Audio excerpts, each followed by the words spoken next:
Pembagian reward kepada siswa berprestasi dalam kegiatan ekstrakurikuler. Kegiatan ekstrakurikuler merupakan kegiatan kurikuler yang dilakukan oleh peserta didik di luar jam belajar di bawah bimbingan dan pengawasan satuan pendidikan, bertujuan untuk mengembangkan potensi, bakat, minat, kemampuan, kepribadian, kerjasama dan kemandirian peserta didik secara optimal untuk mendukung pencapaian tujuan pendidikan. Dalam rangka kegiatan ekstrakurikuler sekolah pada tahun ajaran 2022-2023, diikuti oleh seluruh siswa dan siswi pada SMK Negeri 2 Sinabang dalam wilayah Kabupaten Simelu. Kegiatan itu telah usai dilaksanakan selama 1 minggu sejak tanggal 12 Juni sampai dengan tanggal 17 Juni tahun 2023.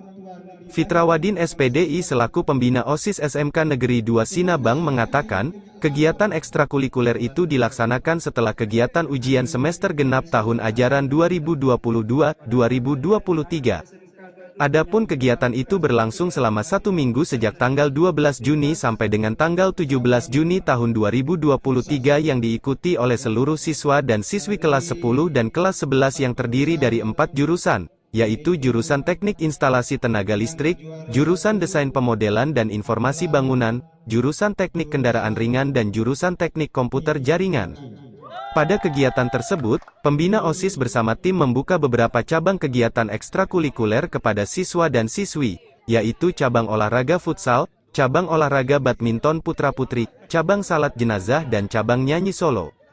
Pada kesempatan itu reward diberikan kepada siswa yang mendapatkan prestasi berupa uang binaan sebagai motivasi kepada peserta didik. Selain itu, pihaknya juga berharap, melalui kegiatan ekstrakurikuler, kiranya kepada seluruh siswa dapat meningkatkan prestasi mereka, sekaligus dapat menjadi motivasi untuk mengembangkan diri menjadi pelajar yang terbaik.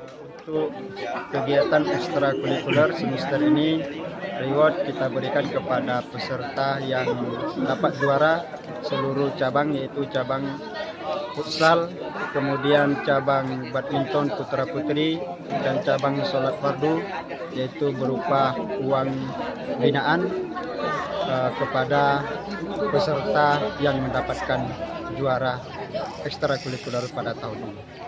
Harapan kami terhadap siswa yang sudah meraih agar mereka lebih menampilkan yang lebih terbaik lagi, termotivasi lagi dalam cabang yaitu bidang olahraganya.